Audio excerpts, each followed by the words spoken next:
What up, y'all? You already know what it is. Your boy Ten Toes Down, and we at the AHA podcast.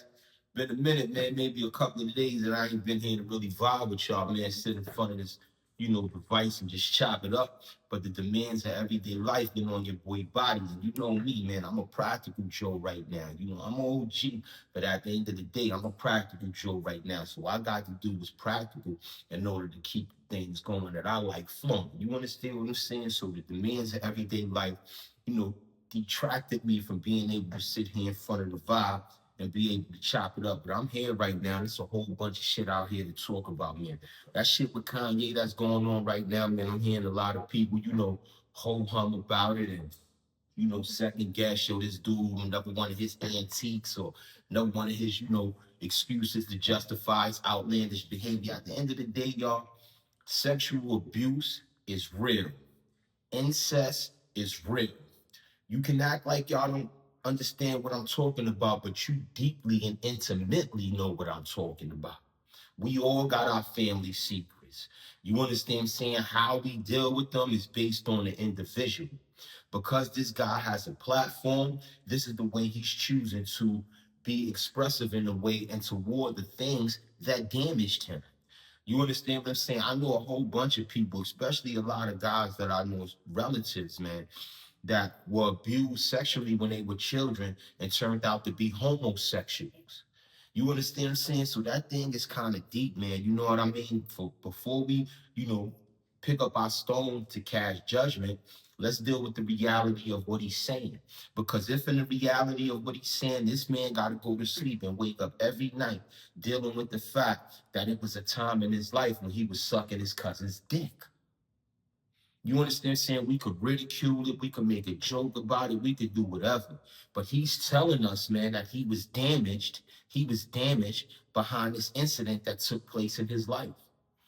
You know what I mean? You would truly be surprised to know the amount of young boys who become adolescents and then become young men who were once subjected to things like that.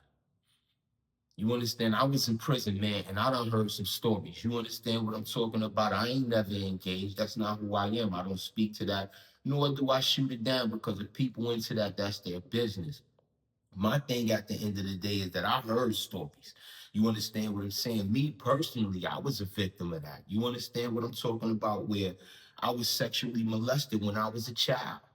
You understand what I'm saying? And it used to be hard for me to be able to come out and talk about that. You know what I mean? Because when I was younger, I thought that there was something wrong about me or something that I did wrong, that warranted those types of actions from this, you know, person who fucking subjected me to that. You understand saying not only that, in the reality of it all, a lot of sexual victims themselves become sexual abusers, especially when nobody understands or knows what's going on in their lives, man. You understand what I'm saying? So let's pay attention to what this dude is saying because I know for a fact that it definitely struck a chord. That's how come people got to be careful about using that term and that phrase, women especially, when we be telling and you be telling guys to suck your dick. That might be a trigger word, dead ass serious to a person that was sexually molested when they was a child. You understand what I'm saying? So when you come at a person, you tell them some shit like that about suck your dick. You understand? You don't know that might be a trigger word. That might be some shit that his abuser used to say to him when he was a kid. You understand what I'm saying? And that made that nigga violent. You understand what I'm saying? And now that violence is overflowing and spilling inside your relationship with the dude because of an incident that you and him might be going through. You understand? So let's not hold hum this, y'all. You know what I mean? Let's understand that things like this happen in real life. Like I said, it took a lot for me, man, to be able to just even speak to it the way I just did because, years ago I couldn't. You know what I mean? That shit had me so angry, man, and a lot of that anger that I had in me from that was displaced, misplaced. You understand what I'm saying? And that misplaced anger turned into violence, and that violence turned into crime. You understand what I'm saying? So when we got somebody in front of the microphone or somebody who dares to venture and come out and, lay themselves bare to the public in a way like that, I don't think it should be about ridicule. Once it becomes about ridicule, then it can't be about righteousness because God ain't about ridicule. You understand? This ain't no preaching shit. This ain't no God shit. None of that shit. I'm just talking about dealing with what we know innately. You know, that thing that we call a conscience inside of ourselves. You see what I'm saying? Dealing with that. The navigational system that's encoded in our minds and in our hearts that let us know between right and wrong. We know that it's wrong to ridicule when somebody comes to the public square and say, yo, y'all, this is who I am. You understand what I'm saying? The confidence that it takes for somebody to be able to do that is just awesome. You know, and it should be awe-inspiring. You understand, especially in the times in which we live today. That's the reason why I was talking about the topic the other day when I was talking about the nudity in front of the children. Even though that happens in a household, we still got to deal with the reality that our society is not psychologically ready or emotionally ready to deal with sexuality in that way. Sexuality in our society today is portrayed as it being a marketable thing. You understand what I'm saying? A salacious thing, a thing so heedless that you can get caught up into that you can lose yourself.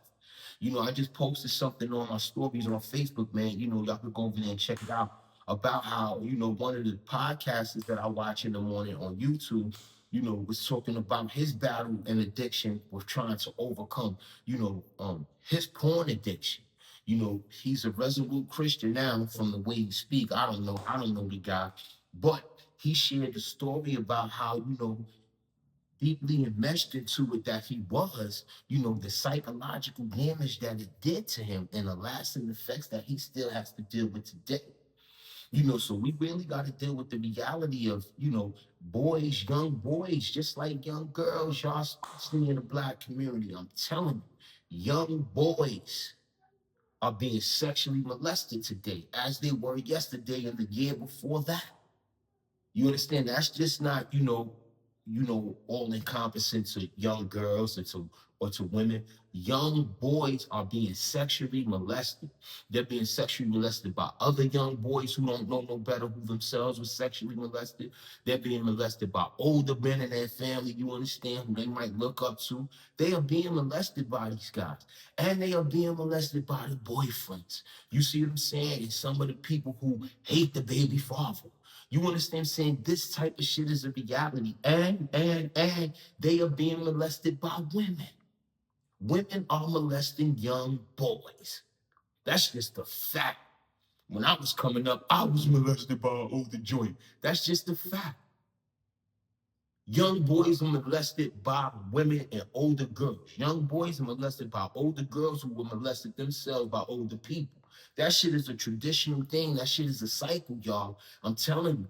And if in a way we can figure out a way to sit down and talk about this shit so that we can dissect it, be able to read it for what it is, pull out the bad parts, look at the good parts, the salvageable parts, and redeem it, then I think that's necessary. You see, because that's a problem inside our community, whether people want to speak to it or not.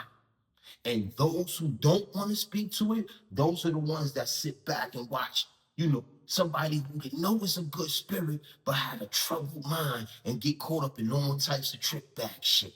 Not just in violence. Look what happens with people who are transgender. You understand what I'm saying? Look at the violence that they are subjected to because our society is not morally ready, psychologically ready, or emotionally ready to embrace them. You understand what I'm saying? So again, y'all, let's pay mind. You understand what I'm saying, to what the boy was talking about, because I think it's necessary, man. I think it's an issue that goes on in the Black community, and I think it's one that we've been ignoring for far too long. You understand what I'm saying? What are we ignoring it for? Okay, all family got secrets. Why the fuck are we keeping those type of secrets? Because those type of secrets leads motherfuckers into dark places in their fucking mind. And in those dark places in their mind, every fucking thing be going on. You see what I'm saying? And then when it rises to the surface and show its ugliness for all that it is, we then become victims and now we want to boo-hoo about it. Nah, we can't do that. When we know we got an issue, when we know something ain't right, we have to address that. You see what I'm saying? If not, then we're going to have more motherfuckers that's going to keep that repentant, anger and, frustration and resentment bottled up, man. You understand what I'm talking about? That shit going to come so compressed that, one triggering moment is going to happen and then that shit is going to explode. You see what I'm saying? There's two ways to look about it. We can look at it as far as being a part of the problem, or we can look at it as far as being part of the solution. I'd rather look at it being part of the solution so we ain't got to lose too many more vibes behind shit like that that we can address when we recognize it. Right? And so we're going to move right along, right?